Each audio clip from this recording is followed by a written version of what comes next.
Wabarakatuh. Jumpa lagi dengan saya di Abil Maywa Channel. Jadi teman-teman, channel ini merupakan channel tentang aplikasi pendidikan Microsoft Office serta tips dan triks komputer. Jadi pada video kali ini teman-teman ya, kembali lagi admin akan mencoba mengupdate informasi terbaru terkait dengan informasi semua pelamar P3 wajib bersiap ya. Ada perubahan untuk penentu prioritas 3 lulus Bapak Ibu ya, menjadi ASN P3K Guru tahun 2023. Di sini ada bocoran dari Prof Nunuk Suryani terkait dengan adanya transaksional ya, situasional observasi P3. Artinya ada perubahan dari observasi P3 menjadi tes CAT BKN Bapak Ibu. Jadi intinya final ya, bahwasanya untuk pelamar prioritas 3 itu nantinya tes CAT BKN, dan tentunya penentu kelulusannya itu berdasarkan peringkat terbaik, tidak menggunakan passing grade Bapak Ibu. Tapi sebelum kita lanjut, bagi rekan-rekan guru yang baru pertama kali menemukan channel ini, jangan lupa tekan tombol subscribe dan aktifkan notifikasi agar setiap hari Bapak Ibu bisa mendapatkan update informasi terbaru seputar perkembangan P3K Guru. Berikut bocoran Profesor Nunuk ya, terkait dengan adanya transaksional situasional untuk penentu kelulusan pelamar prioritas 3. Langsung saja kita to the point ke informasinya. Di sini dikatakan P3K 2023, observasi P3 ada transaksional ya. Kini pakai situational judgment test. Artinya tes yang berkaitan dengan kehidupan sehari-hari, pembelajaran di sekolah Bapak Ibu ya. Itu yang dimaksud dengan situasi sederhana ya, situasi tersederhana judgment test. Ini untuk observasi pelamar prioritas 3 Bapak Ibu. Yang mana ini dinyatakan langsung oleh Prof Nunuk ya. Di sini dikatakan Direktur Jenderal Guru dan Tenaga Pendidikan ya, Kemendikbudristek Prof Nunuk Suryani menjelaskan beberapa perbedaan seleksi P3K Guru 2023 dibandingkan tahun-tahun sebelumnya Bapak Ibu. Nunuk menyampaikan salah satu perbedaan utama seleksi P3K tahun ini adalah tidak adanya masa sanggah hasil uji. Jadi yang ada itu adalah masa sanggah hasil seleksi. Kalau misalkan hasil sanggah tes CAT BKN itu tidak ada Bapak Ibu. Itu yang menjadi salah satu perbedaan mendasar ya untuk pengadaan P3K Guru formasi tahun 2023. Nah, di sini diberitakan kalau tahun lalu dalam lini masa ada yang disebut sanggah hasil uji, sekarang tidak ada. Jadi setelah ujian selesai itu langsung pengumuman.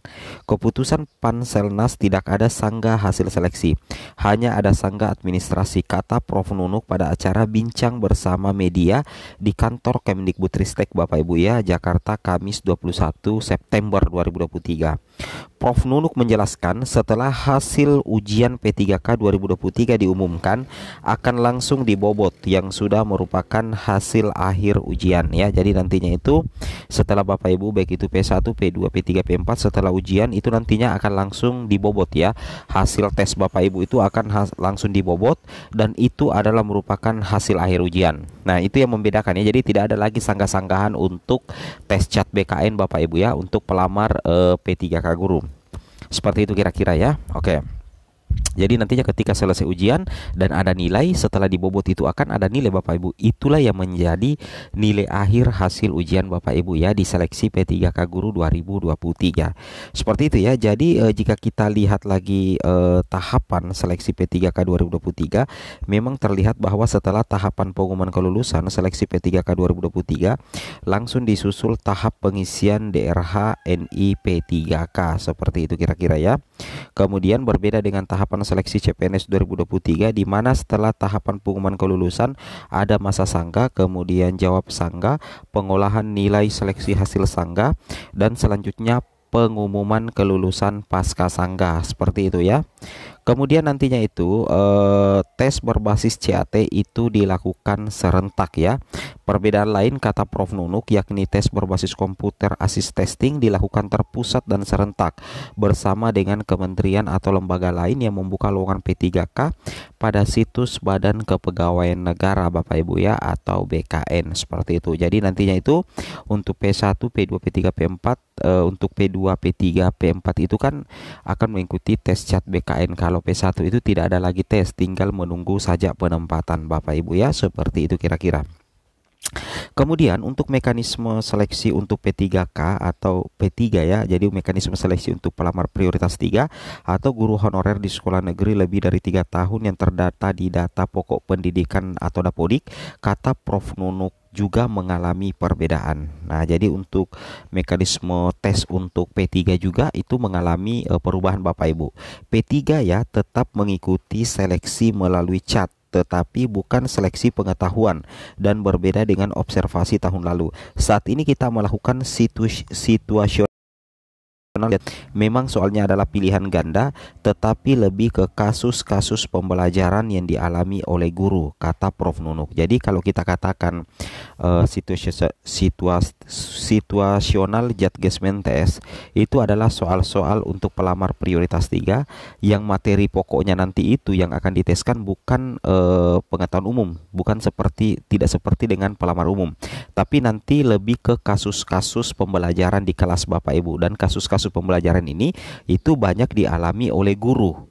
Nah, jadi itu adalah tes catnya Bapak Ibu ya, yaitu situational judgment test.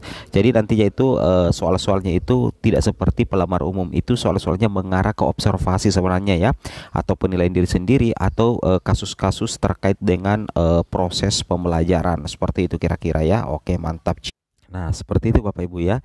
Jadi di sini dikatakan bahwasanya untuk P2 dan P3 ya, bahwasanya di sini dibahasakan bahwasanya Nunuk menjelaskan pada situational judgment test tersebut guru harus memilih opsi solusi dari permasalahan yang dihadapi.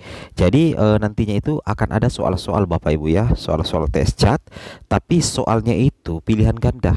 Nah, kasus yang akan diselesaikan itu adalah kasus yang terkait dengan tupoksi kita sebagai seorang guru dalam proses pembelajaran di kelas. Jadi nantinya itu kita disuruh memilih kira-kira mana opsi solusi dari permasalahan yang dihadapi pada kasus yang ditampilkan pada soal pilihan ganda. Ini yang dijelaskan oleh Prof. Nunuk. Jadi apa yang disampaikan Prof. Nunuk pada hari ini itu bisa kita katakan sebagai bocoran soal ya, bocoran kisi-kisi soal yang akan diteskan nanti di P3K Guru 2023 untuk P3 pada khususnya Bapak Ibu atau pelamar prioritas 3, seperti itu. Nah, di sini katakan Nunuk menjelaskan pada situational judgment test tersebut guru harus memilih opsi solusi dari permasalahan yang dihadapi. Opsi ini tidak bisa bertukar karena tidak tahu mana yang benar dan salah, tetapi ada bobot di antara jawaban tersebut dan dikerjakan sendiri oleh guru yang bersangkutan tanpa pengamatan oleh orang lain. Nah, jadi nantinya yang akan menyelesaikan soal itu adalah guru yang bersangkutan, P3 yang bersangkutan Bapak Ibu. Nah, tidak ada lagi pengamatan-pengamatan, apalagi observasi, tidak ada lagi itu Bapak Ibu ya. Yang mana nantinya Prof. Nunuk menjelaskan setiap tahun Kemdikbudristek terus melakukan koreksi untuk menyempurnakan seleksi P3K Guru. Tahun lalu dilakukan seleksi pengamatan dengan melibatkan kepala sekolah dan pengawas sekolah. Ternyata banyak masalah yang kita temukan di lapangan, jadi ada laporan terjadi transaksional. Maka kita perbaiki tahun ini dengan situational judgment tes tersebut ya, kata Prof. Nunuk.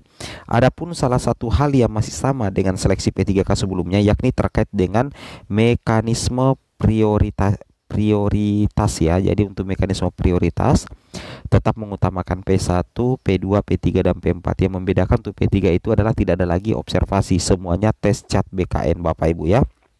Oke, dan semua wajib buat akun juga, baik P1, P2, P3, P4 itu wajib membuat akun. Nah, bagi yang sudah P1 nantinya itu tidak dites lagi, mereka tinggal menunggu penempatan dari kita. Jadi kita bisa sudah memetakan dari sisa P1 yang belum bisa ditempatkan di tahun ini, jika masih ada sisa formasi maka itu pindah ke P2 dan seterusnya, P2 ke P3 dan P4 kalau misalkan masih ada ya. P2 yang dimaksud yakni tenaga honorer K2 atau THK2, tenaga yang diangkat 1 Januari 2005 tetapi tidak mendapatkan upah dari APBD atau BKN. Honorer K2 ini harus terdaftar di pangkalan data BKN dan bisa jadi tidak berprofesi sebagai guru sebelumnya. Lalu kalau masih ada formasi, masih ada P3 yakni guru honorer guru sekolah negeri yang ada di Dapodik dan sudah bekerja di atas 3 tahun. Jika masih ada formasi lagi baru kelulusan PPG ya, yang terdapat di pangkalan data pendidikan tinggi. Nah, di sini Prof. Nunuk menjelaskan tahun ini ada perubahan ya bagi pelamar umum mengingat PPG masuk ke dalam prioritas 4 atau dikenal dengan istilah P4 Bapak Ibu ya. Jadi PPG itu masuk dalam P4. P4 itu ada dua, yaitu lulusan PPG yang kedua adalah guru yang terdaftar di Dapodik kurang dari 3 tahun baik itu negeri maupun swasta ya. Nah, kemudian di sini dikatakan mekanisme prioritas tersebut telah tertuang dalam Kepmenpan RB nomor 649 tahun 2023 tentang seleksi pegawai pemerintah dengan perjanjian kerja untuk jabatan fungsional guru pada instansi daerah. Nah, seperti ini teman-teman ya, tentunya ini merupakan kabar baik untuk pelamar prioritas 3. Semoga bermanfaat. Assalamualaikum warahmatullahi wabarakatuh.